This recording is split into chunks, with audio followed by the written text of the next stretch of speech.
We're doing a live chat, so this is all on the fly. Bear with me. Boom. There. Made. I didn't. Jaxie made a little.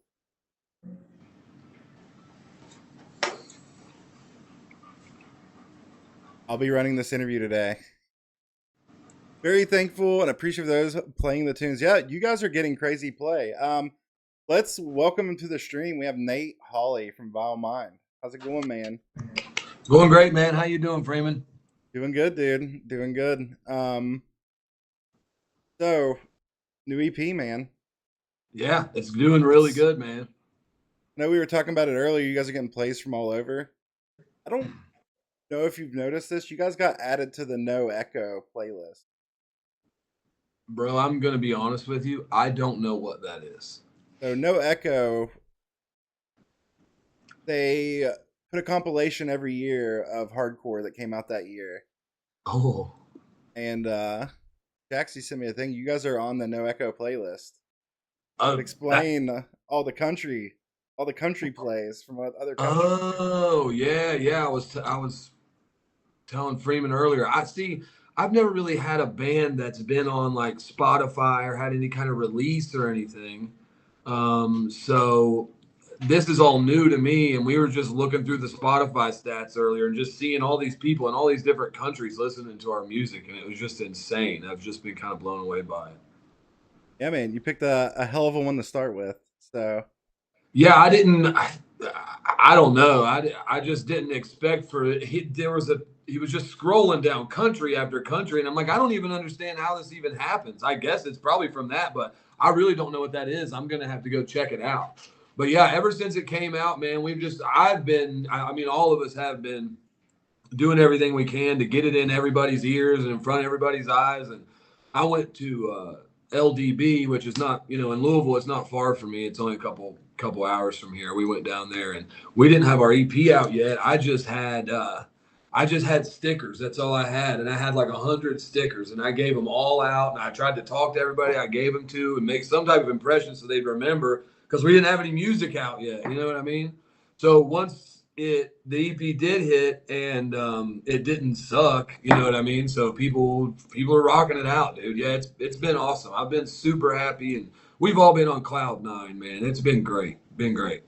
yeah, man. So West Virginia hardcore is kind of back, right? Is that the word on the Yeah, I street? mean, yeah.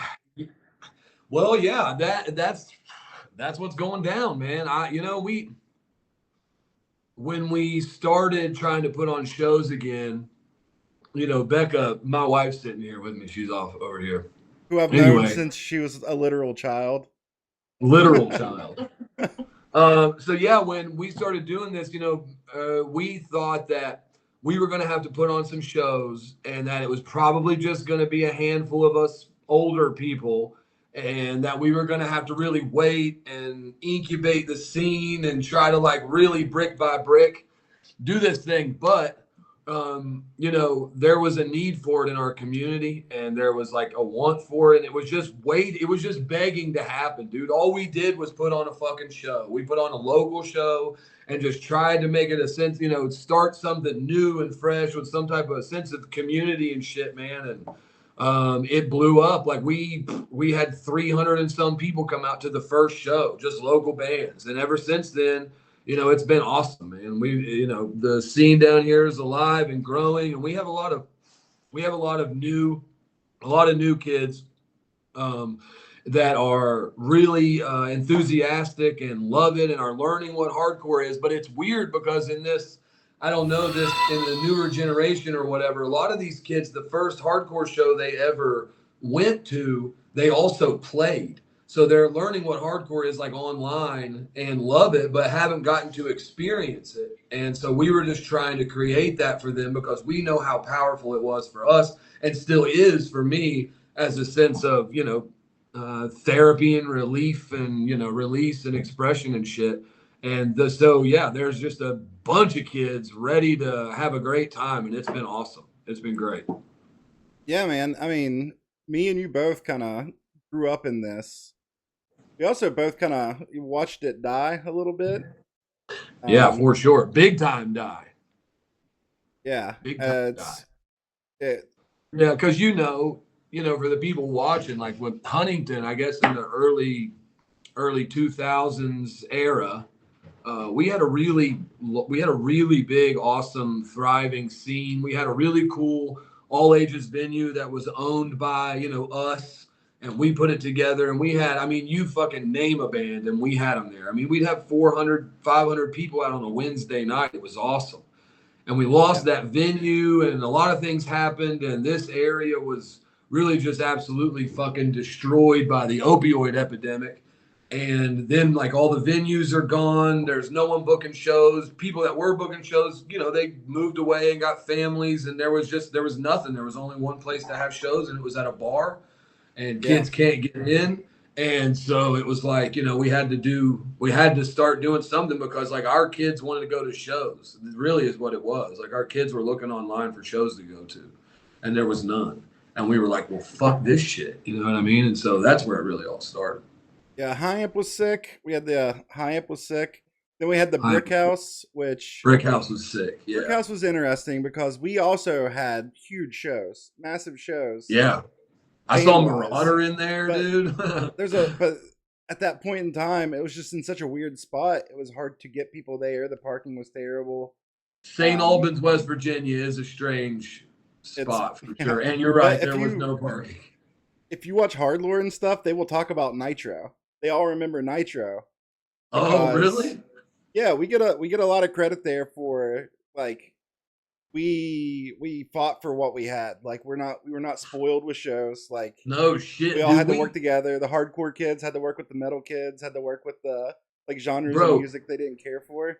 that is still very much how we fucking do it down here. It's like Yeah. we are having to take every fucking thing we can to just to have a show, man. I mean, it's literally we have a swarm of people that go to a venue. We've got all the speakers and lighting and saws and drills and you name it, man, putting this shit together. It's not like, it's exactly what we used to do back then for sure. Yeah.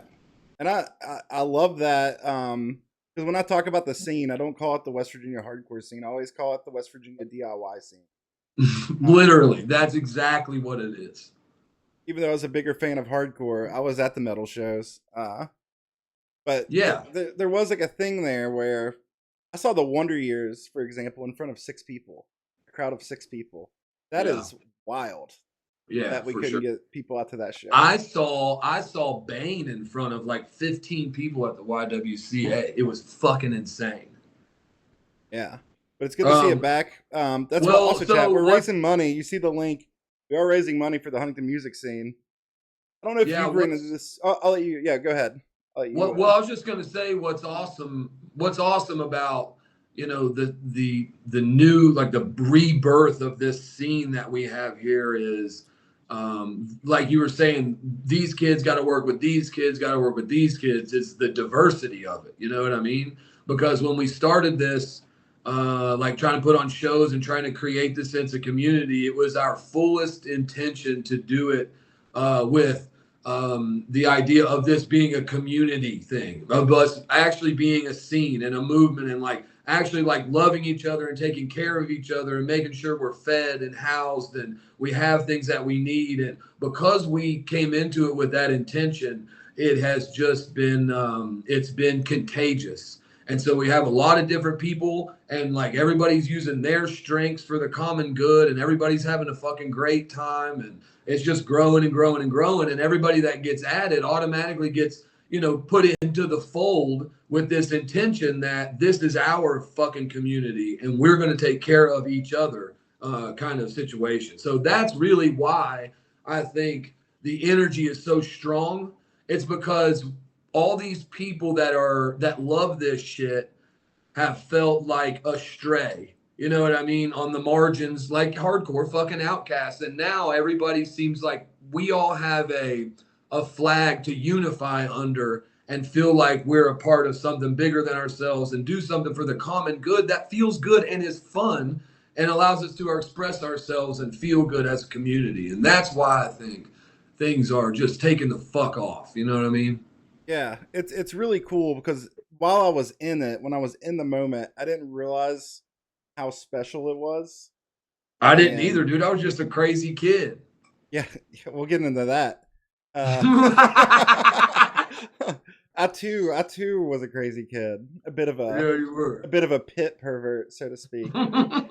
Uh, but For sure. yeah, it's I like what you guys are doing. I like the Huntington Music Collective raising money. I felt like West Virginia, as much as I love West Virginia, it's home still, but like the cities, the state, always felt like they were kind of pushing back a bit. Like Yeah. they were like very quick to try to shut down all ages venues. I don't know if this is a very like well known story or not. The Brick House got shut down because of a plumbing issue that we didn't have the money. Mm. The Um, original one. no, the Nitro one, the Oh, St. okay. Albans one. I think the building got condemned. That's another Probably. thing. That makes sense. That It makes probably sense. needed to be condemned. It definitely needed to I be don't know condemned. how. I feel like that building probably helped my immune system a good bit because I've definitely bled in that building before. Oh fuck yeah, bro. Yeah, Um, hell yeah. I that have a place was vivid I, disgusting, but I love it. that place was wild. I have a vivid memory of running outside into the parking lot, and it was one enormous fight. It was like 20 people all fighting each other. And I was like, whoa, it was Yeah, fucking crazy, man. That was a wild wild time. times.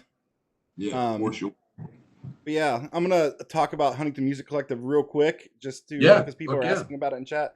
Huntington Music Yeah. Collective, you all are trying to put together basically a mobile production setup where they can set up in any building. Yeah. I'm sure eventually the dream would be to have a venue, but Yes. that's very Yeah. difficult right now. Oh Um, yeah. and Yeah, as yeah, because yeah, we're a nonprofit organization, and like we've been trying our best. We don't have the money to buy a building or to rent a building, so we've been trying our best. We were trying to reach out because here in Huntington, where we live in this city, there are gobs of big, totally empty buildings that are just rotting and that have been sitting there for at least a year. So, as a nonprofit organization, we were trying to reach out to people and get a building donated to us so we could make this happen and have our own place. But, in the grant, we were going to try to get grant funding and stuff, but it's not turning out the way we wanted it to because of the political climate and because people don't want to give up their fucking building. So, we're trying to make it to where we can have all the things we need in a mobile setups because we have to go between venues to have these shows. You know what I mean? So yeah, we're trying to get the right PA stuff we need in the trailer to put it in. We really want to get one of the like a portable stage and stuff like that. I think you have a list. yeah. We can I can go over all that even when you're not here. So Yeah, that's fine. Yeah, I've been you don't got to read off the list. I was for just sure. whatever. Oh no. I was just saying I do I really like the new EP. Oh yeah, Um thank you, Freeman. big fan. A lot of We're super proud of it. there's a lot of themes in it that will definitely hit home with you if you're from Appalachia, West Virginia, Yeah, specifically. yeah. Um it's no secret to this stream. I talk about it often. I was definitely an opiate addict. um I'll hit 8 years clean in January. Um Woo! yeah. Nate also was had some addiction problems. I think what you're like 12 years. You said. Yeah, I'm a recovering addict. I'm in June will be 12 years. June will be 12 years. So yeah, I mean that's what a lot of my lyrics are about are addiction and living in the madness and recovery and all the things that go along with being in long-term recovery and losing people and shit like that. Because that's our struggle here in central Appalachia, man. Is we've been right now we're the survivors of a decades long opioid epidemic that has completely destroyed multiple generations of people. And that's why it's been so important for us to make this community with HMC, because we got a whole generation of kids that are being raised by their grandparents and shit like that, and where they need to be have a sense of community. And this is the kind of shit that affects us and this is our life down here. Yeah, man. It's tough, and everywhere you go, you walk out on the street anywhere, and it's rough. Just trust me. I mean, there's sick and suffering people everywhere. And this is something. This is the things we see every day. It's a struggle to live in this stuff and to cope and to stay positive and hopeful and Yeah. shit like that. And we need, as a community, some way to express the disdain we have for the current situation that our people are trapped in because of big pharma and the fucking government. You know what I mean? Yeah, man. I'll try to get through this with, hopefully, without shedding a single tear. Good luck, dude. I cry all the time. Fuck it. I Oh, cry like every day, multiple times a day. I don't give a shit. it's with my with me getting clean.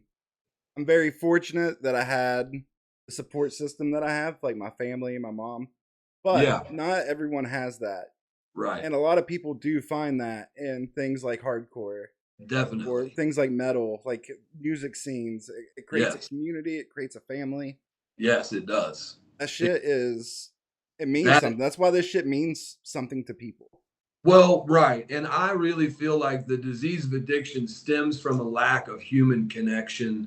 And that's at least one of the symptoms. And it makes you feel isolated and alone. So when we can come into a group and feel like we're part of something bigger than ourselves and we're all working towards a common goal and also we're passionate about this thing, then you feel love and you feel fulfilled. So you don't need to reach out for things so much outside of you to consume to make you feel different about the way that you feel inside. And it's like that's what life's about, man. You know what I mean? That's what it's about. Yeah. I think the second time I listened to the EP, I shed a tear. The first time, I didn't even listen to the lyrics. I turned that shit all the way up in my car and fucking angry faced all the way to work, fucking Hell yeah, headbanging. yeah, yeah, yeah. It was awesome. Well, And the yeah, second time I sat and listened, I was like, man, spitting. well, I really appreciate you saying that. We've been trying, yeah, people have been asking about the lyrics a lot too, and I think Ryan was trying to get the lyrics up on Spotify today. You got to like get them approved and pay money, and we were trying to figure it out. They should be up there today, I think. But Screw yeah, that. I We'll mean, we'll get you guys a lyric video for YouTube. That's oh yeah, something that we might be able to that's make. a thing probably. Yeah, we could do that. Whatever that is. But yeah, like we were kind of chatting earlier, and I wanted to touch on the lyrics and stuff because you and I were talking about how you felt about it, but I didn't get to tell you that I've had,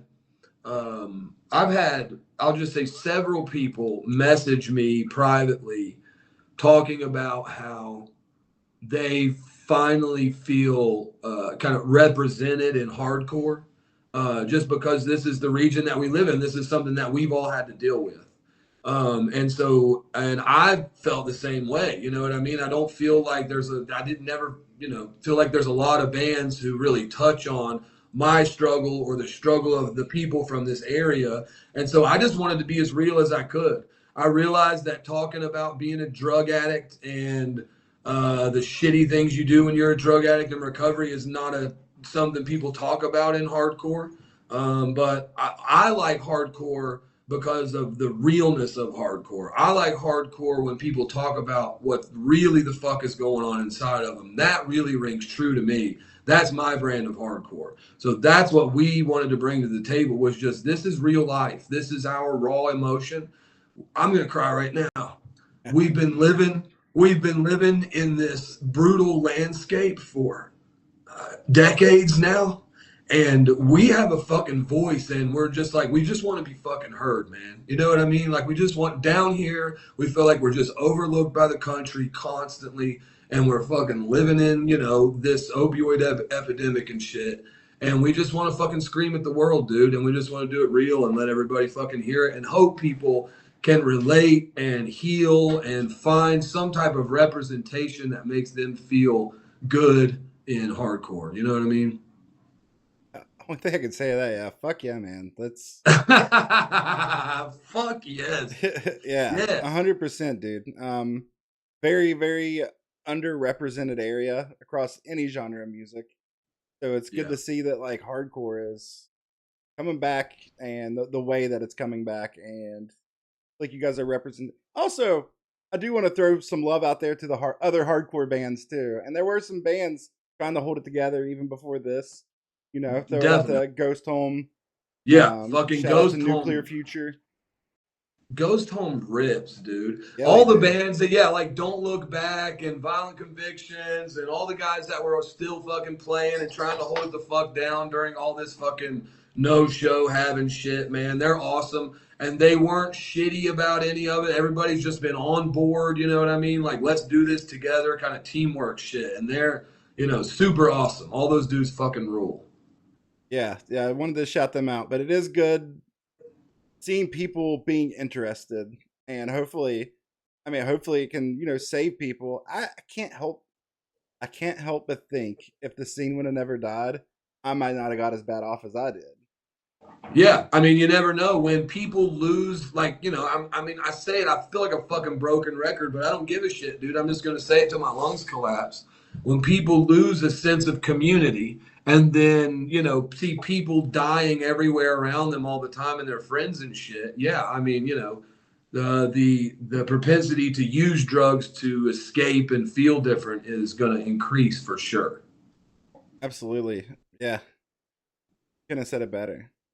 All right, let's throw out a little more lighthearted question real quick. we got real deep there. There's people in chat crying. Oh no. I mean, yeah, that's good. I like that. I like people crying. Yeah, nothing wrong. Yeah, my chat's seen me cry thing. like weekly. I think that's a good thing. You got to let it out, dude. You keep it inside of you. I'll be listening to the Wonder Years on stream sometimes and be like, I was depressed once.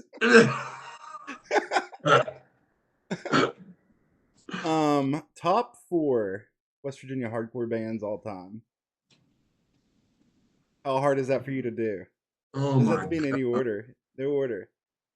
No order. Well, I know I'm gonna forget some though. You guys don't understand how my memory is. I do. That's why I asked you. But no one's gonna get upset. Okay, here. Listen, I don't fucking know. Well, 2 of the bands that come to mind, I were in. I can't say my own bands. That's a good point. I was going to say Beyond All Hope and Hard Times, but I was in those bands, so that's probably not fair. You got to give here. I'll shout mine out real quick. It's no order. Most Still, okay. Most Still, Holden Caulfield. Yeah.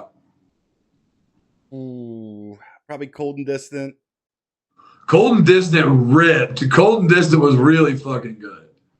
And man, yeah, it's like I don't want to leave anyone out, but man, honestly, I'm gonna not count Vile Mind. I don't think it's like right now. Leave us out. Jamming it hard. I'm trying to think of old scene shit. Bad Terms fucking rips too, man. Bad Terms fucking rips. They did so good the other night, man. They played that show with us. And man, they crushed it. They did so. I was losing my mind. I was headbutting people. I lost it. Yeah. God, I want to say Bad Terms. I also want to say Hard Times, and I also want to say Downpour. What about Zayo? Zayo's sick. I think they're playing music again. Have you heard that? I think Zayo's playing music, dude. I swear to God. I have a Most Still tattoo. Oh, is it pretty? It's a Beastie Boys logo. This is Most Still. Oh, okay, cool. Didn't you get the ice cream? Didn't you get the Gucci Mane ice cream on you? I did get the Gucci Mane ice cream tattooed on me. I do have I knew that. I remember being at Black Eagle and I think you were watching Twerk Team videos. Dude, I forgot about Twerk Team. And then you got the ice cream tat. I remember Twerk Team, dude. I forgot about Twerk Team. I wonder if they're still making music. 12 still years practicing later, their craft. Still twerking away. Away. Yeah, every time I think about back then, I think about that, and I think about the person that came in and got the beard. Jamie tattooed the beard on. Yeah. You remember that? It was just like black beard. It was crazy. That was wild. Speaking of tattoos, I'm hosting a charity stream in 2 weeks. Nate's going to tattoo the name of the highest donor on me. Yes, I am. And we're doing it in Comic Sans. That'd be wild. Comic Sans would be wild. Where are you going to put it, dude? Leg or something? It just depends on what it is. Now, probably on my arm. Oh, really? Do an arm? I'm an insane person, I guess, but I Yeah, tell mean, me dude, though. listen. You got this one life. You know what I mean? You might as well just ride the lightning, Freeman. So true. Get get strangers' names tattooed on you for money. Not even for my money, money that I'm You giving don't even. away. Yeah, you don't even make anything from this. Damn, dude. Giving it to a That's bunch of not what it's assholes about. and charity. That's not what it's about, man. It's going to something way bigger than me. No, that's Also, cool, dude. next interview question. Oh What's it yeah, like yeah. being like I don't know how old you were, but I'm gonna guess like a 16-year-old with a the thick as not thick as blood. You had a neck Blood for tattoo, blood. blood for blood neck Blood. tattoo. Where? Yeah, How hold old were on. you? Is it on that side? Oh yeah, Let it's me still see. there. Yeah, bro. Bro, that motherfucker is 20 years old now, almost 21 years old now. Yeah, Dude, that's it's cool. Do you crazy. know the story of how I got that? No, I don't know anything about it. I just know that Oh, you were like really? a kid with a blood for blood tattoo. Yeah, yeah. I was 16 and I was with Anthony, the guy that owns the shop I work Oh at yeah. now. We were kids, and Shout out I had Prestige. shout out Prestige Tattoo, Huntington, West Virginia. Yeah, I was with Anthony, and I had I had allegedly taken a shotgun from someone that wasn't me, and I had given it to someone at the tattoo shop. I walked in the literal tattoo shop as a kid with this stolen bang bang, and he didn't even ask any questions. I was like, "Hey, can I give you this shotgun and you put this this blood for blood skull on my neck?" He was like, "Yeah." I was like, "All right." Then there we go. That's how that That's so. happened. Were you still in high school at the time? Yeah, I was either in high school or I had dropped out already. I dropped Oh, out in like the ninth grade, so I I don't just remember it. gotcha. I would be curious to Yeah. see what it would be like going to high school with a blood for blood neck tattoo. Yeah, I had to have probably at some point, but I don't know if I ever went to school with it or not. I might have been out already. But yeah, I was a literal child with a blood for blood tattoo on the side of my fucking neck. Yeah, So, man. by Yeah, the way, okay, yeah. I what don't was remember that? what I don't remember what was next after that. This says stronger than all. That and then just a bunch of old dumb shit. I have a bunch of terrible tattoos. I I have mean, some I have some cool tats that I've got as of late. My back is cool, but most of the time hanging out in a tattoo shop as a kid, it's just like, look at my hand, bro. It's literally four tattoos layered deep. They're just blobs. You see this shit? amazing. Yeah. These hurt. The damn I need to those. plug your Instagram. You're a sick tattoo artist. You Oh, are very thanks, good, man. man. Thank It's you, kind of dude. crazy, dude. I know, bro. Listen. Obviously, just to give chat, just to show you that I'm not just blowing smoke up his ass. I'm having him tattoo the side of my head. Yeah, dude, it was crazy, man. Man, that whole journey is a whole other fucking crazy ass, just insane. How did this ever happen? Topic, you know what I mean? Becoming a Yeah, tattooer. I think I'm almost at 4.5 years at it now, Freeman. It's gone by super quick, man. yeah, man. I mean, I've obviously, I've been in that industry. Yeah. Fortunately, I got into it before drugs and not after. So Yeah, you. I got into the I got into drugs after getting into the industry, so I kind of screwed that up. But Yeah. got it. It's Yeah, all it's all I ever wanted to be, man. I mean, literally, dude. I can remember ever since I was like a little kid and I first saw like tattoos. All I ever wanted to do was tattoos and hardcore. You know what I mean? And so that's why I went to the tattoo shop in the first place as a kid. I walked in like, hey, I want an apprenticeship. And Worley was like, well, do you draw or do you have a portfolio? And I was like, well, no. And he was like, well, just hang out and I guess we'll see what happens. But I ended up hanging out and becoming the shop rat and then, partying. We just partied all the time. It was in the early 2000s in the tattoo shop in Huntington. It was crazy as fuck. And, then next thing you know, I didn't do anything with tattooing. I was just strung out really hard. And then I got cancer and then I had kids and then I got clean. And Started the fam, and then went to college and got that degree. And then as soon as I quit that and got a job at the hospital, this random opportunity opened for me to try to be a tattooer again, and we just fucking ran with it. That's the short version. The very short version. I like how you just like brush over the cancer. I kind of forgot about the cancer thing, man, until you posted it. What a bummer, man. What a bummer. Hey, chat, cancer Womp, sucks. womp. Bro, I get a disease once a year. I swear. What I got now? I got Lyme's disease. I got psoriasis on my fucking head now. I had clinical depression. And all those things came from the St. Albans brick house.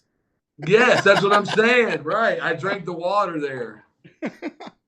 Literally. So I remember the first time I became aware of you. I don't know if you remember when you became aware of me. I became aware of you. It was at, I'm pretty sure. Oh, by the way, all these shows that I talk about, I have the flyers for. Oh, I have like really? almost every flyer from 2007 to about 20. Oh my God, Freeman! What? Most of them. Damn, you a hoarder? No, they're digital. And digital hoarder. Not necessarily compiled by me, you know. Oh, that's cool as hell. I didn't know that. So I think I didn't meet you, but I became aware of you. I am aware of you. What'd you say? The Warriors. Remind me. At the brick house? The brick house. The only thing I remember is I was like chilling with some people, and they were like, "Oh shit, Nate's here." I'm like, who? I'm like, who's Nate? And they're like, it's like the hardest mosher. And I was like, at the time, I was like, oh. It was probably Becca.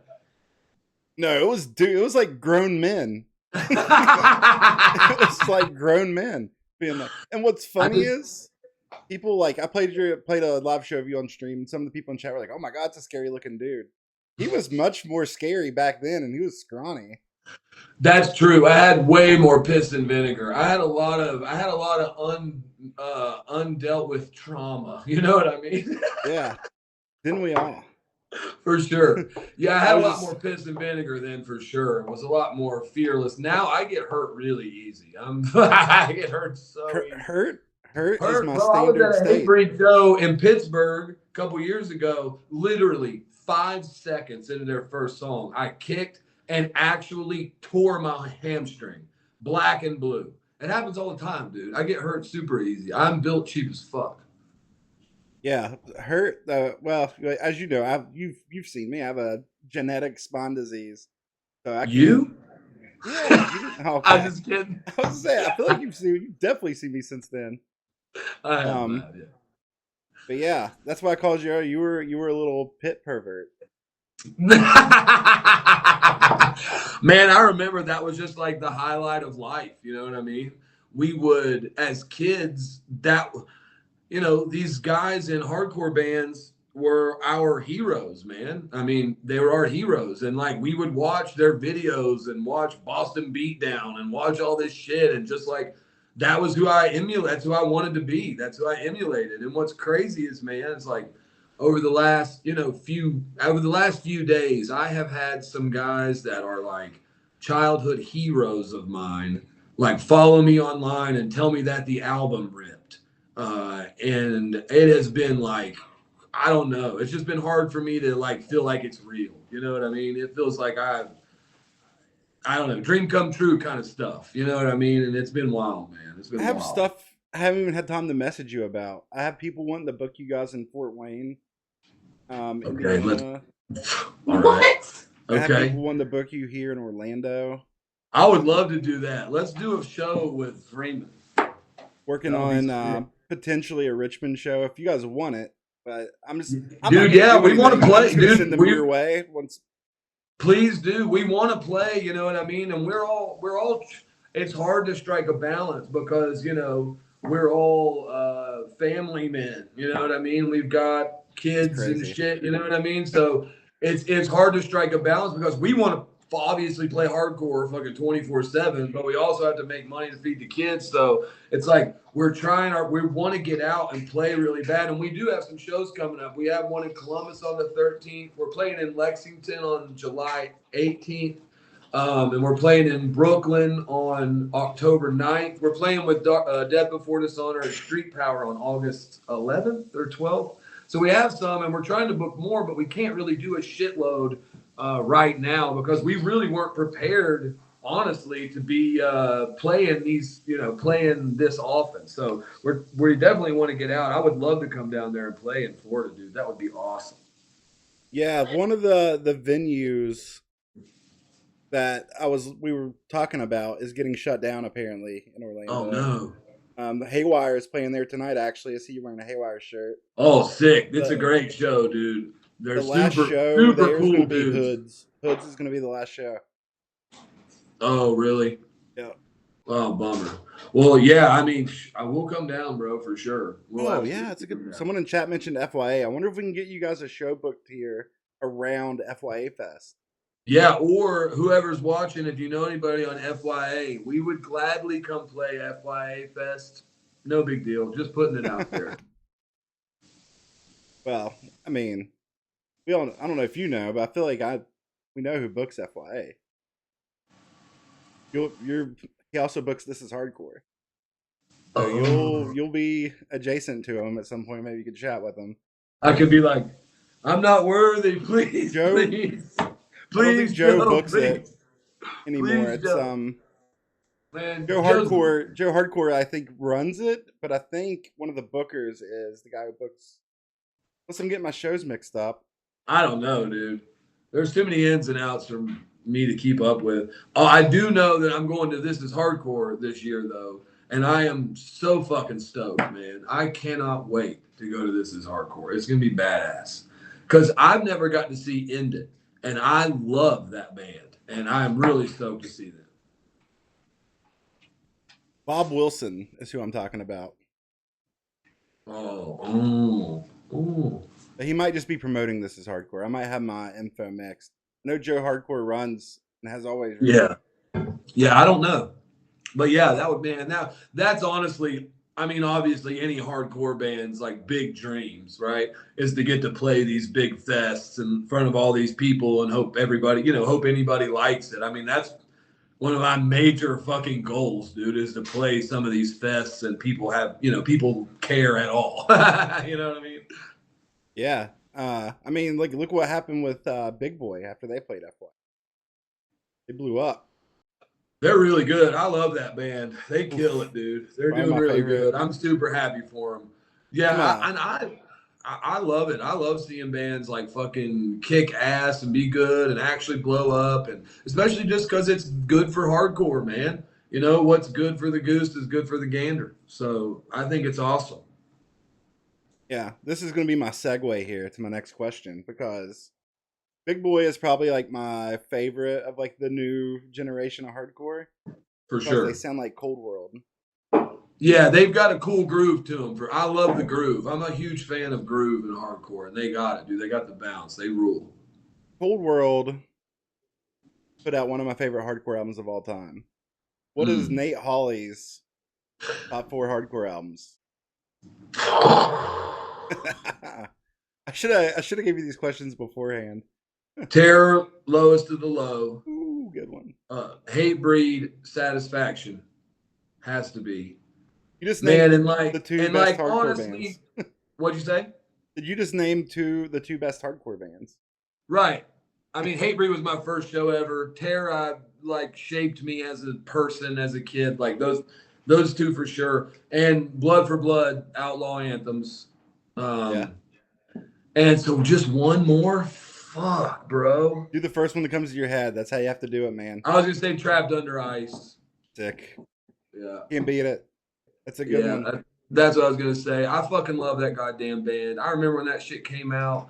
And like we were just talking about with Big Boy, that they got a particular groove. Obviously, Trapped Under Ice had that fucking groove, and really, dude, I mean, it stuck with me to this day. I fucking love that shit. Did Trapped Under Ice kill melodic hardcore? I hope. I fucking hope. God, I hope. I feel I like they kind can't. of did. I feel like they I, kind of you killed it. know, I remember when I was a kid, I was very hateful about the style and type of hardcore or hardcore adjacent music people listen to. I was very much an asshole about it. Nowadays, I'm not. I'm not really. I don't really give a shit what anyone listens to. I really don't care. But I was never a fan of melodic hardcore. I will say that. Yeah. I was pretty snobby too myself. I would be Yeah. upset if a hardcore band screamed too hard. Like if they sounded too Yeah. Like, metal, I'd whoa, be whoa, like, whoa, metalhead. Calm it yeah, down. go to the Asking Alexandria show, buddy. Yeah. But For sure. now Very I'm like, snobbish. But my now I catch musical myself taste, listening to Weapon X on my way to work every day, and I'm like, yeah, everybody breaks, motherfucker.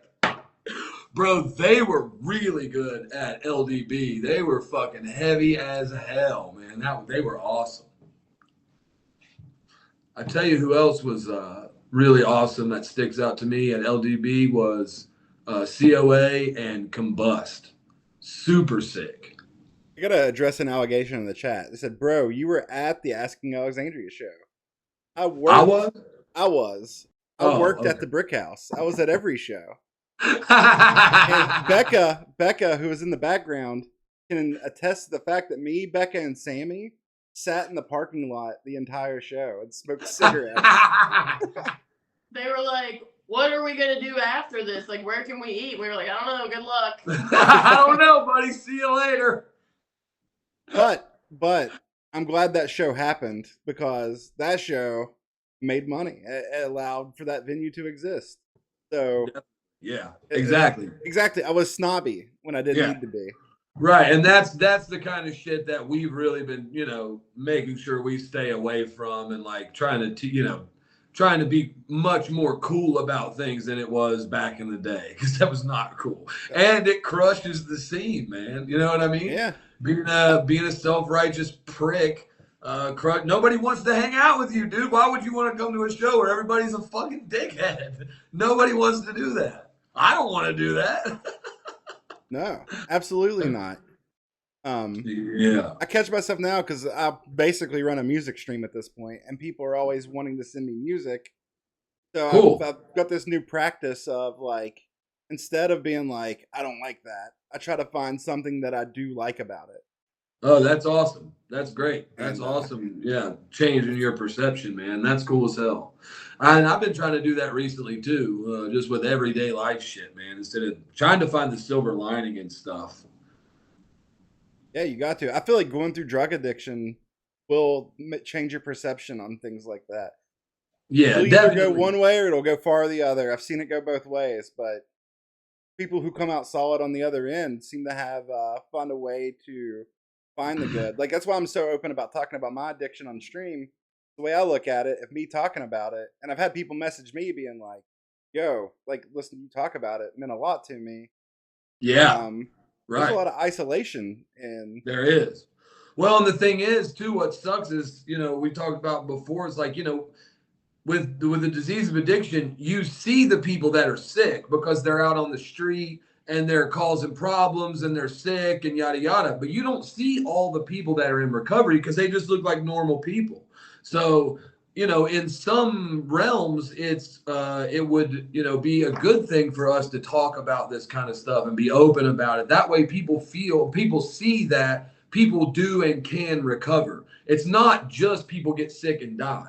People recover and people live and people go to medical school and people become tattooers and people do whatever they want. But Software we have developers. software developers, right? Do whatever the fuck you want, but people don't know that unless you say it out loud.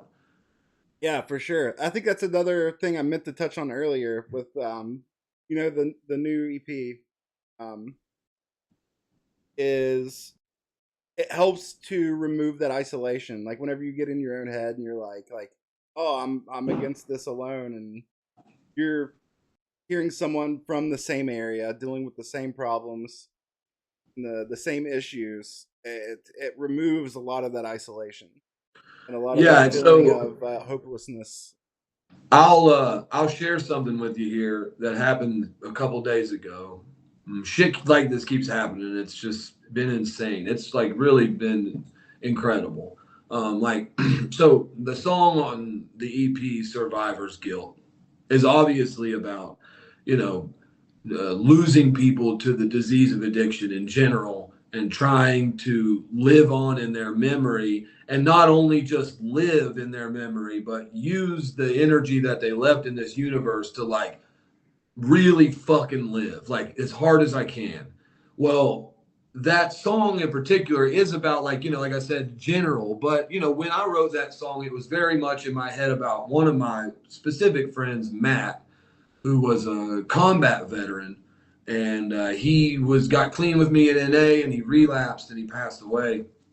And that was something that he always dealt with, that was like PTSD and struggling with that and shit. And I had somebody, it was just a weird twist of events, because I had somebody message me the other day and say that they were having a really hard time.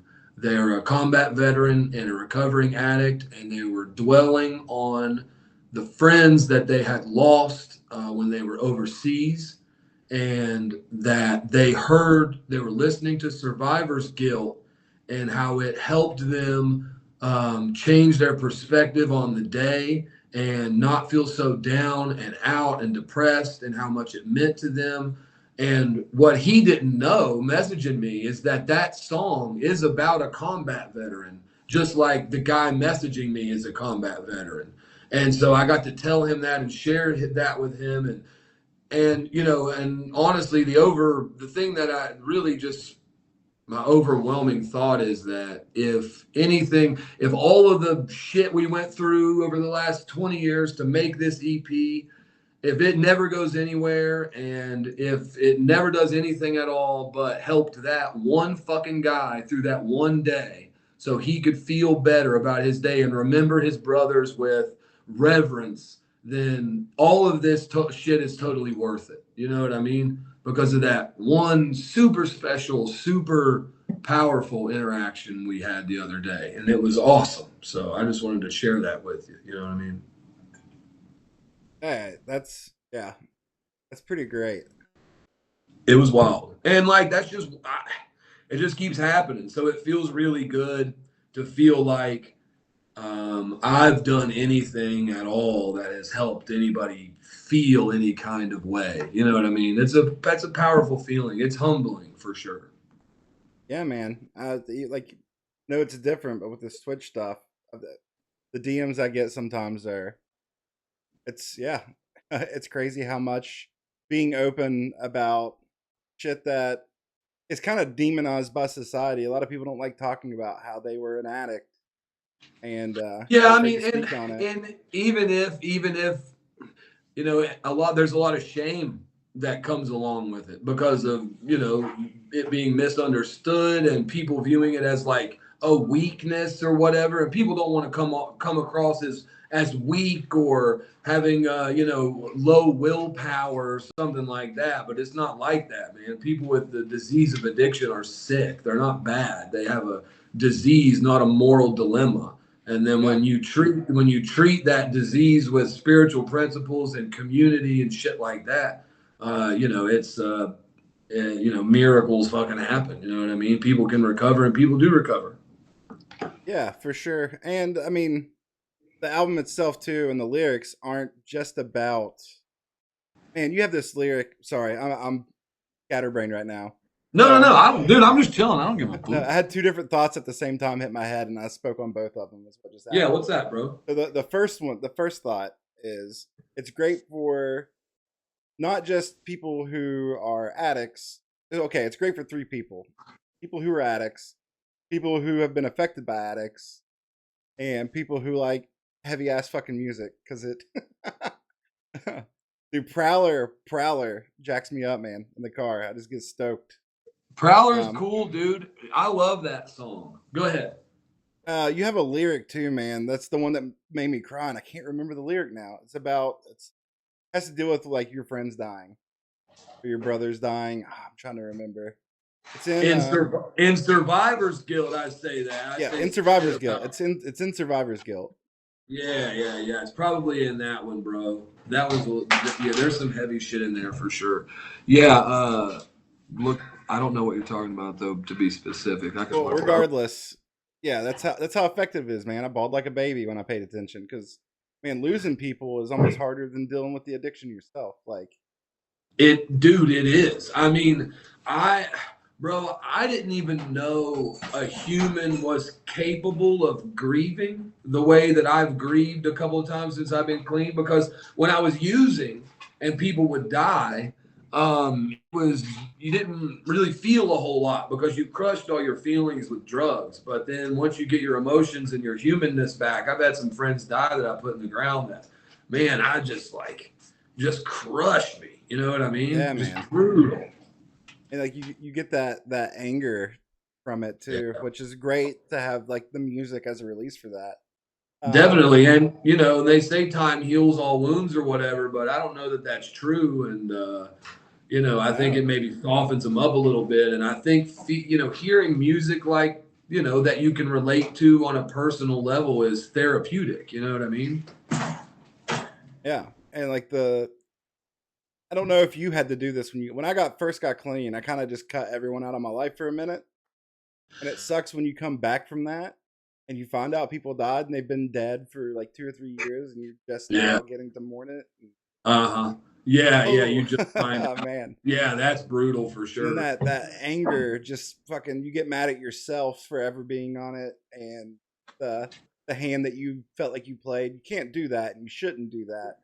So to have Right. an outlet like a music scene, like a hardcore music scene where drugs are frowned upon, Yeah. downright banned at all ages venue, no alcohol, Yeah. like, and the camaraderie there. You make friends.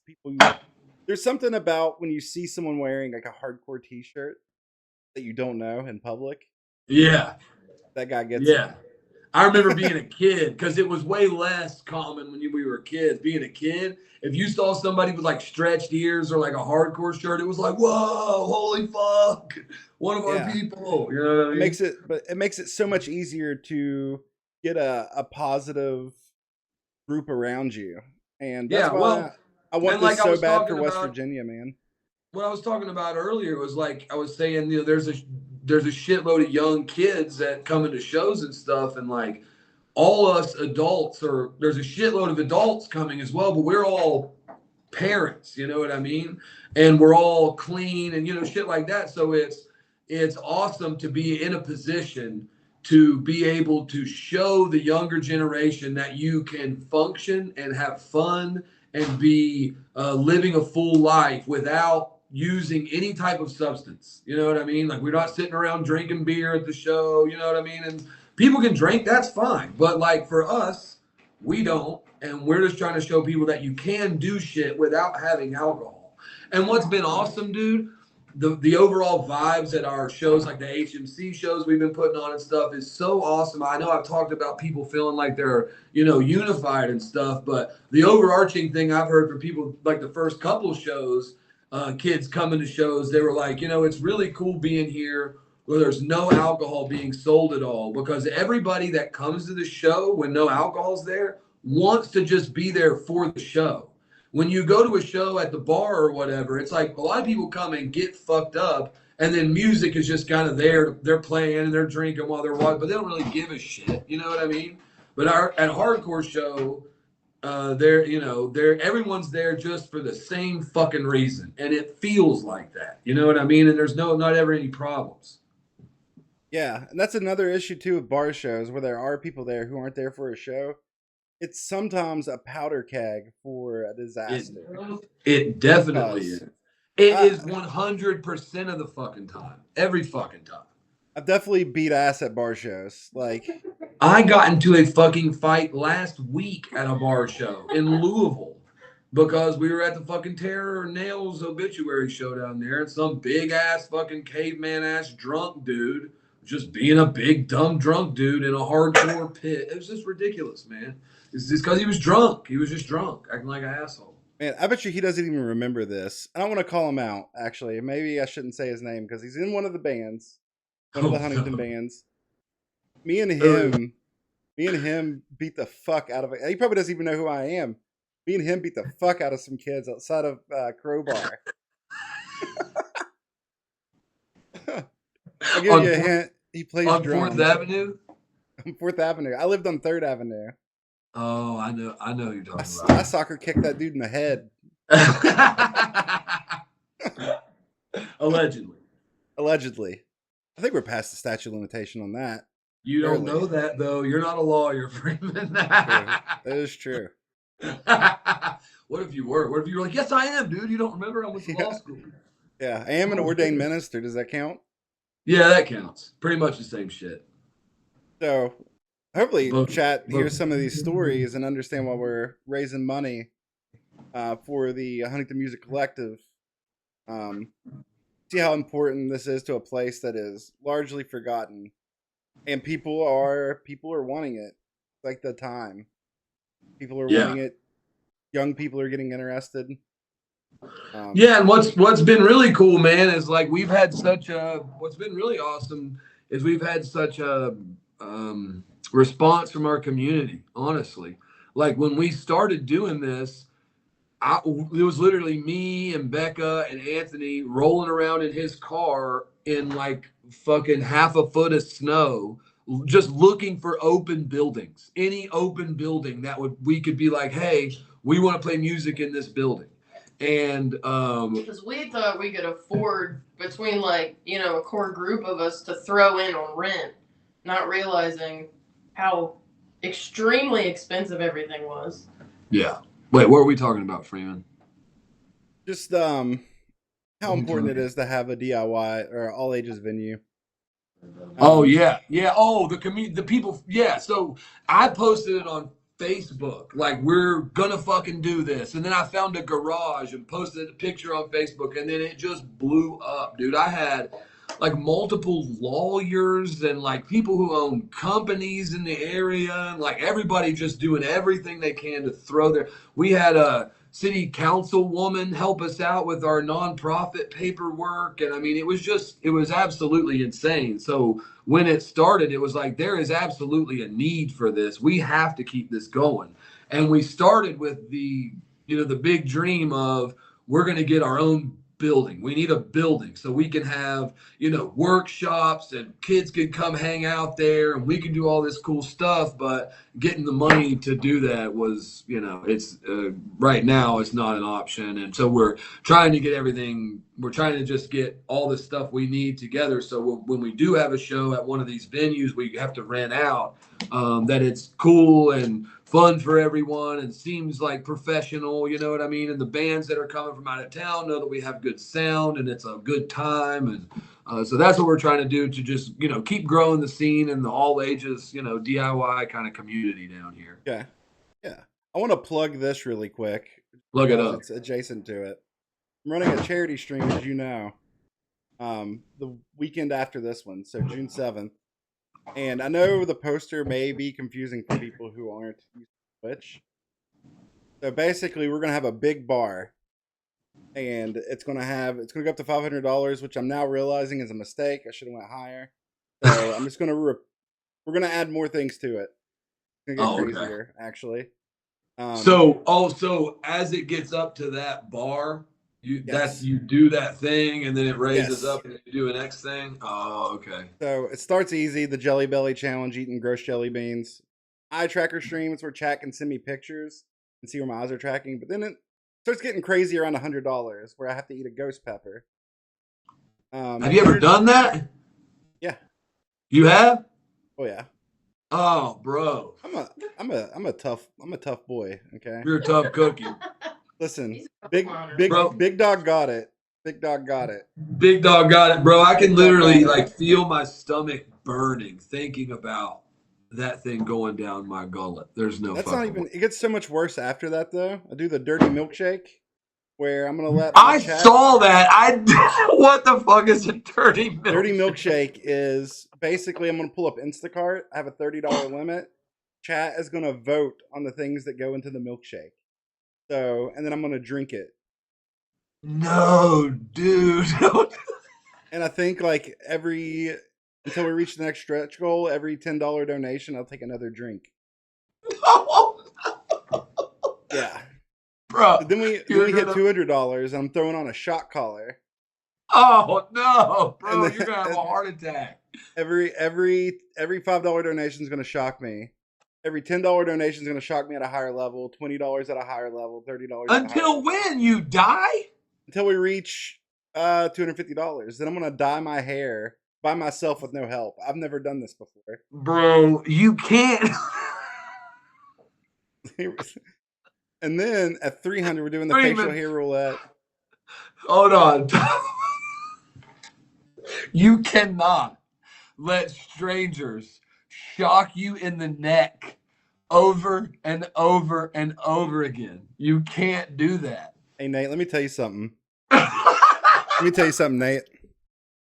Big Dog got this. Have Big you Dog ever got been this. shocked? Do you know what it feels like? Do you know who you're talking to? Becca's probably in the background like, he's definitely been shocked. Becca's watched me do the craziest stuff. Bro, you're a fucking street Freeman's beast. A fucking coal miner. He's a street. He's Yeah. Yeah, I was a coal miner for 4 years. This is way easier than that. It's gotta be the shaking hands with the devil. So we also have some other things that go to every person. Every $5 plus donation, I'm gonna write your name on me with Sharpie. So I'm gonna look like an insane person. Oh, with dyed hair and a shot collar on, dude. Yes. Yep. Every $20 plus donation gets a caricature drawn of them from To Witherword, who's a member of my community. Oh, that's fucking cool as hell. Yeah, they're gonna draw a caricature of everyone. Obviously, it might get backlogged a little bit. It's gonna take them some time. Yeah, bro. He's gonna be at it for fucking days. Yeah. And then obviously the biggest donator of the night, and they can accumulate. You don't have to do it all at once. There can be a bidding war. The biggest donator of the night gets their name tattooed on me by yours truly. By yours truly. So the single biggest donation. No, cumulative. So if someone donates $250, for example, and then someone else donates $300, that person who donated $250 could do another $100, and it would go towards their total. Oh, so cumulative. Okay, I see what you're saying. Cool. I'm also aware that someone might not necessarily want their name tattooed on me, which rude. Yeah, rude. So if they don't want their name tattooed on me, they can choose someone else's name, which is crazy, or just a word of their choice. Janice. As long as it's not, there's limitations there. Matt Adams. Well, already done. I forgot. Me and Matt Adams went to a tattoo shop and got each other's names tattooed. He's still alive. For the memes, for the jokes. We did this to be funny. Oh, you did just to be funny? You got his name tattooed? He's lucky. His foot says Freeman. My foot says Matt Adams. At least that's Samuel Adams' brother. It's still freedom related. It's a Revolutionary War guy. As this chat knows, I'm a big fan of the founding fathers. Yes. I love those guys. Oh man. Top 8. Cool, man. But I did know that about you though. That's something I think about when I think of you. Yeah, we kind of met. Like, we were around each other, but we never really met until the scene was kind of dead by the time we met. It was like right before like Hard Times and all those. No, we met around that time. I think I remember, meeting you like after I got clean, man. But the thing is, I might have met you beforehand. I just don't really have a lot of memories. Like, I don't remember Becca at all until we met later in life. But apparently I was around her a lot, and I just don't remember anybody. Yeah, I was actually talking about this with Ryan. Also, real quick, let's shout out some of the other dudes in Vile Mind. Yeah, Ryan Herndon and Trent Heck are the fucking riffmeisters, dude. Fucking Mike Young lays the sick fucking bass down, and Chad is like the fucking man. We had because we love you. Good night. We've been writing this stuff, like a lot of it kind of like back and forth digitally, like through the phone, like here's a riff, here's this, let's put this together. Because we're all fucking dads and work. We've only ever practiced, I think, 3 or 4 times, and then just started playing shows. So when we had like some things demoed or whatever that we were sending back and forth, it was with some shitty, just like electric drums. Like they sounded all right, but it wasn't really anything. You know what I mean? It was just a placeholder. But then when we were able to like get together and put it all together and actually get Chad on it, he did some shit that just like put everything together, man. And I've been just super proud of them. They all killed it at the recording. Everything sounds super good. They're all like, motivated and kicking ass, and everybody's using their strengths for good. You know what I mean? It's been awesome. They're great. Yeah, man. All those dudes are killers. Yes, they are. All of them are hard moshers at one point or another too. Yeah, for sure. And they've been getting back, dude. They definitely back into it. Trust me. Yeah. I've seen videos of Mike and you being little. Mike is a nut. Mike's a nut. Mike doesn't give a single fuck. I mean, you've seen him as Bishop Baylor getting smacked in the fucking face with baseball bats. I mean, he doesn't.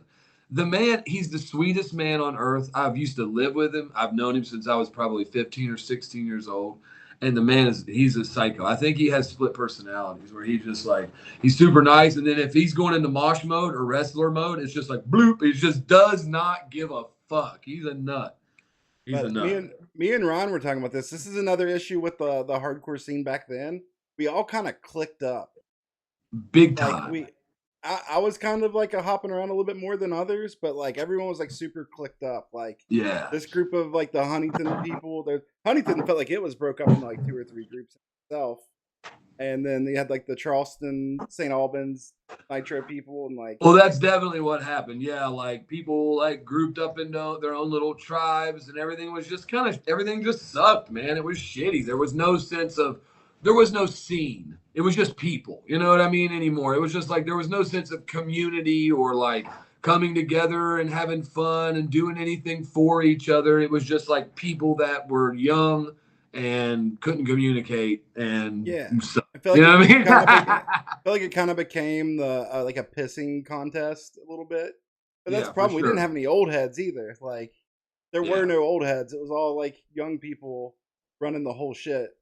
We were all just going through a lot. Yeah, definitely going through a lot. Yeah, and not being immature and not knowing how to communicate and not using hardcore for what it's meant to be for as an outlet. And finding a sense of unity through that shit, it all ended up imploding because of cliques and violence and stupid shit and young kid dumb shit and then the Vile Mind Twitch said cruise shit ruined it all. Yeah, it was probably Ryan. I guarantee it was Ryan Herndon. Yeah. So I mean, clicking up and not taking care of each other, man. It ruined a good thing. But I mean, it didn't ruin anything. I mean, it's like one of the many things. With anything in the universe, you know what I mean? You have to destroy something to rebuild it better. So it's not a bad thing that there was a 10-year kind of lull, at least in my perception. Maybe I'm wrong. Maybe there was people playing kick-ass shows somewhere in Huntington. I didn't, all this whole time. I don't know. But I'm saying for me, a 10-year lull was necessary for us to like build this thing back up into, something better than it was and more than we thought it could be. You know what I mean? Yeah, 100%. Someone just sent me a video. People being pit perverts to a Vile Mind show. I'm gonna show chat real quick. So we'll put it over here beside Nate's head. Can't see it, but everyone else can. So this isn't very fun for you. But I don't know what's happening.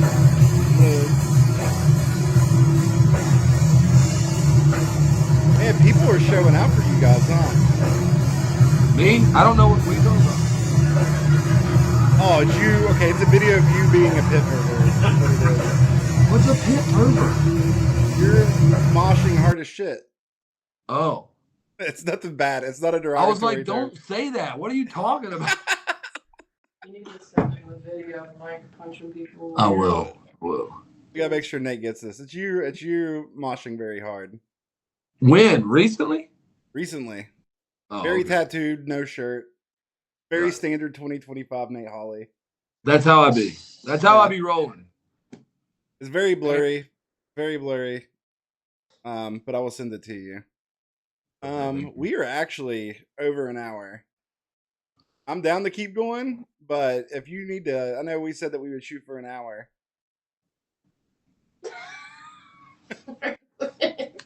How about we go to 9:30? Sounds good to me. That's 20 minutes. We can talk some more shit and wrap it up. Oh, Sound good? my chat couldn't see it either because my video camera was covering it. Oh, So, loser. yeah. Oh, no, I wasn't covering it. I have everything scaled down so people only see the video of you, Oh. like on this interview. So, yeah, chat, I really dropped the ball there. Throw tomatoes at me, whatever you Way need to go. do. Way to go, Freeman. Ruin the chat. Ruin the fucking chat. I have a good Becca story. Let's hear the Becca Well, story. you've heard it because I just recently told you. I'm not going to say the band. Oh, yeah. Becca was at a show, probably 15 years old, I think, and gets hit in the pit. And dude is like, "Oh my god, I'm so sorry. Let me give you 10% off of a t-shirt." Was that when you got your nose broken? Yeah. That was when she got her nose broken. Yeah. How many I was bones telling you- this. Go ahead. What did you say? I was going to ask you how many bones you broke moshing, but I want to hear Well, what your story. that's what I was getting ready to say. We're on the same page. Look at us. I was getting to say, I was telling that story the other day when I broke my arm in the pit. I don't know if you remember this cat. He was from Parkersburg. He was like 7'1". His name was Tommy. He was humongous. Anyway, he kicked me in the arm right here, and it hurt really fucking bad. I remember I went outside, and my brother Eric was out there. He used to take me to my first shows and shit. And I was like, "Eric, man, my arm hurts really bad." And he grabbed me by the arm, and he fucking punched me in it. And he was like, "Quit being a little pussy and get back in there." So we went back in there, and then I went home, and I was like, "Dad, my arm hurts really bad," and it was fucking broken. And then another time we were in Parkersburg, and we were like fighting some skinhead dude. I was like literally 15. Fighting some skinhead dude. He pushed me down, or I got knocked down. I broke my hand, and it was literally like I couldn't move it like this. And my mom ran in there. I don't know if you remember my mom. My mom's crazy ass ran up in there and got in that skinhead dude's face and was trying to fight him. And then Aaron McLeod's dad, Bear, got his fucking 38 out of his fucking van and brought it in the venue and put it in that motherfucker's face, bro. And I was like, "Can we please just go to the fucking hospital?" Those are the times, man. There's something so fun about punching a racist skinhead. The best. Just the feels best. so good. It's Feel like so kinda good. giddy afterwards. It's so good. His name was Tommy Kane. Yeah, yes, Tommy fucking Kane. Shout I out love Ron Herndon that for guy. that. Whatever happened to that guy? I wonder what he's doing. He's probably still breaking people's arms wherever he's at. He was a big old son of a bitch. Yeah, man. Parkersburg had some good shows too. They It's did. crazy. Go ahead.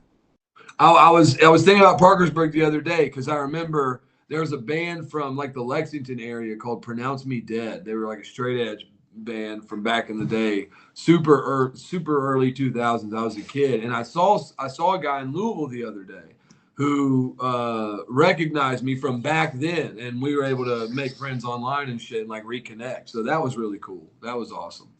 Dude, I remember one time. I love when wild stuff happens that you don't expect. Like you made an imprint in someone's memory that you didn't realize. I had one at one point. This is after I can't remember. Anyways, I went to a pop punk show and Man Overboard was playing. Right, pop punk band, the Defend pop punk band, whatever. With the shirts. Yeah, with the shirts. The guys with the shirts. I didn't even know that was from a band. I just thought Yeah. that was a cute thing pop punk somebody came up with. My band opened for them, and they saw me at their show and told a story about Psych playing at the Brick House, like on stage. Oh, really? Like, yeah. What the hell? They were just like, this dude. He's like, we played in West Virginia, and like only like 20 people showed up, and this guy put on a show like there was 100 people there because I was like throwing trash cans in the crowd and like I Yes, got. the trash can days. Those were the. I think at the beginning of the set I was like I'm gonna use a mic stand this whole set, and it lasted about I don't know 30 seconds, and I remember I chucked the mic stand into the crowd. I just remember after the first song, David Dunlap gets on the speaker. He's just like, Freeman, don't break anything. Yeah, fucking Trent always does that. He kicks a mic stand every show we play out into the crowd. Dude, at LDB, the bass player of Haywire launched his entire bass out into the crowd when they were done. It was crazy. It was crazy. Man, I wish I could have went to that. I hope I can get to a show with you. I'm going to Todd Down this weekend. I know, dude. I'm so jealous, man. I'm super jealous. You're going to have a great time. That's going to be so badass, dude. I'm going to try to make This Is Hardcore happen. I'm working out the logistics. You should do it, bro. Me and Mike and Doug are going up. So, I was thinking about you talking about that guy on stage. Do you watch any? Do you ever watch any stand up, Freeman? yeah, of course. Do you like? Actually, did some open mic nights and stuff, man. Did you? I did too. We were talking about that the other day. I did stand up twice at some open mic nights. It was pretty cool. But I was thinking about that guy saying that shit about you on stage, and I thought you liked stand up. I thought I remembered that about you. I thought we used to watch it. Do you like John Mulaney? Yep. Yeah, he just has like new stuff out right now on Netflix. Yeah, so I don't know. It was a couple years ago, dude. I have a crazy story about this guy. We were just sitting here, like on a Saturday or whatever, and we have a couple friends that live down in Louisville, and he called us and was like, "Hey, I have these like front row tickets for my birthday to see John Mulaney at the Cardinal Stadium or what the hell ever it is down there." He was like, my brother was supposed to go. He's not coming, yada, yada. So they invite us to come down, and we go down there. And literally, dude, it's like a stadium. Like, there's like thousands and thousands of people in this motherfucker to see John Mulaney. And I didn't know this, but it was his first, like, tour back after he'd gone to rehab and shit. Like, I didn't even know that. But so it was that. Like, he did a special on it, Baby J. That he was touring that material, right? So we were in Louisville. I was in like me and Becca were like in the second row back in this enormous stadium.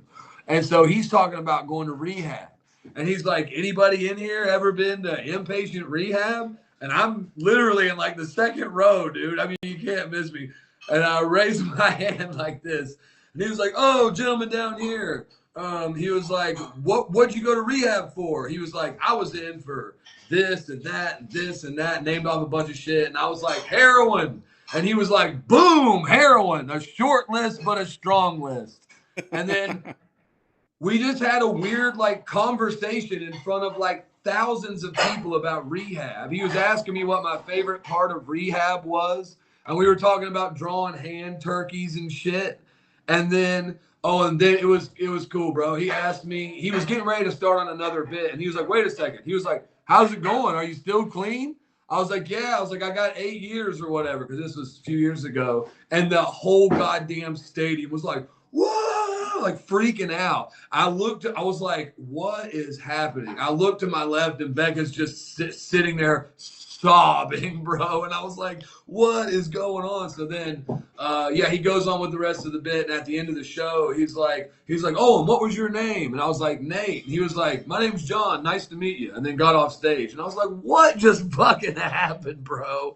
It was super crazy. I got goosebumps from that, actually. That's weird. That's a crazy story. It was fucking insane, man. I will never forget that as long as I live. It was like, I don't know. It was just meant to be. It was super cool. I wish that he wasn't crazy famous so I could like reach out to him, see how he's doing, and be like, dude, you remember me? He probably don't. He's probably doesn't remember that. I bet he probably. I think you'd be surprised. He might. He might remember that. Because he was probably like, okay, from now on, I'm not doing any more conversations with people in the audience. It seemed like he thought that was the best way to end the set. He did, bro. It was super cool, man. It was really fun. Yeah, it was awesome, dude. It was awesome. All right, we are getting close to the time here, and I actually want people in chat. Yeah, bro. People from the West Virginia scene in chat specifically. If you're not from the West Virginia scene, what is your favorite, if you even have one? If you have one show, West Virginia show, that stands out in your head often, I do. what's yours? My very first show. It was Remember? Poison the Well, God Forbid, Sworn Enemy, and Hatebreed at the YWCA when I was 12 years old. And I was into heavy music like Slipknot and System of a Down, but I had never heard hardcore. And James Adkins and my brother Eric took me to the Y to go see this show. And it was right before Perseverance had come out. It wasn't out yet. They had some demos of it there and like these little miniature CDs with just like I Will Be Heard on it, right?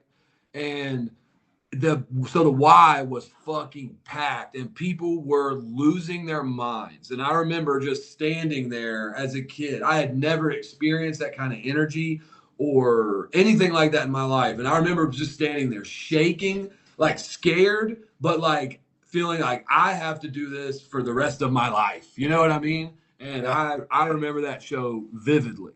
People jumping off each other's back. It used to be back then, the tandem pit moves were more a thing. People would always run and jump off each other's backs and do those weird like Yeah. spin things with each other and shit.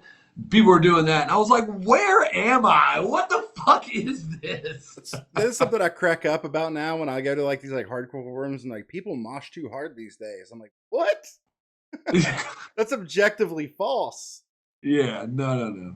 Fuck no. Like I've watched people in like pits grab people by the legs and spin them around in circles. To, Yeah, like, hit people. They might be referring to like the extreme like crowd killing. Crowd killing. Shit. That shit's so fucking lame. It's kind of corny. Like It's especially when super you're going corny. out of your way to pick on someone. Yeah, like, well, and the thing is, I like hardcore and punk and shit because it's genuine. When you're going around and doing shit like that, you're not dancing or moshing because you feel led because you need to get something out. You're just you are taking an act on someone else just because it's something to do. You're not feeling led to get emotion out. You're just being an asshole. I think my show, I have two that come to my head. I thought I had one, but I have two. Let's First hear them. one's Kids Like Us, Mongoloids, The Brick House. Oh yeah. The show Hell was yeah. sick. Insane. That show is what made me, I think, the first time I moshed hard. Yeah, you always remember the first time you moshed hard. You then always remember that. The other one would be Death Before Dishonor, Brace War. It was Most Ill, Never Lose Heart. Another West Virginia hardcore band, Never Lose Heart. I went on tour with them.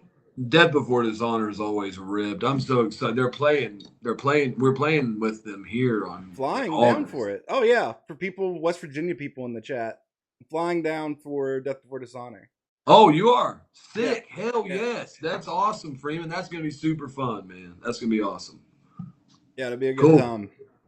Well, I love you, dude. Thank you for having me on here, man. Let me know if I can do anything else and just holler at me tomorrow, dude. Yeah, man. Love you too, dude. It was great to talk to you. We started talking to set this up before stream, and we started ranting. I'm like, wait, what are we doing? We got to save this. Like, yeah, we talked for about 30 minutes. No, you're awesome, dude. I'm really proud of you for getting out of all the shit and taking care of yourself and standing on your own two fucking feet and going down there and doing this shit. It looks like a lot of fun, dude. You're the fucking man. It was really cool catching up with you, dude, because I haven't seen you in a while, and it was like no time had passed at all. Just picking right back up where we left off, and I love you and I'm proud of you, man. Oh, thank you too, man. I'm proud of you, man. The new EP is great. Everyone, it's streaming on pretty much everywhere. Vile Mind, Endless Suffering EP. Yes, it's fucking great. Thank Survivor's you, Guilt's probably my favorite song. I still say Prowler's the heaviest. It is pretty. Yeah, it's pretty. That thing's pretty heavy. It's a pretty good one. I think Prowler on Spotify has the most listens out of all of them. It actually does. I'm looking Yeah. now. It has the most listens. I would Prowler's say got the like most about listens. 1,500 of those might be me. It might be skewing the numbers. I listen to Prowler every morning. If I Yeah, don't hell listen to the yeah. whole thing, I listen to at least that. Man, what's crazy, real quick, I'll just say this and I'll shut up. What's crazy about that song is I wrote the lyrics to that song probably 6 years ago. And it's when me and Ryan and Chad and Mike, we were all trying to play music like 6 years ago. We got together and practiced a couple times and tried to write some shit, but it just wasn't the time, man. Things didn't click, it didn't work out. And then a bunch of time goes by and we start this. I still have those lyrics and they were perfect. I mean, they fit perfect to the music. It was awesome. It worked out awesome. But that's it. I love you. You're the man. Love you too, man. Keep doing what you're doing. Shout out to you. A lot of people in chat keeping the scene going. Hell Make yeah. shit happen. Yeah. Great talks. I'm gonna let you go. Yes, sir. Thank you so much, Freeman. I love you, buddy. Love you too, man. Later. Later.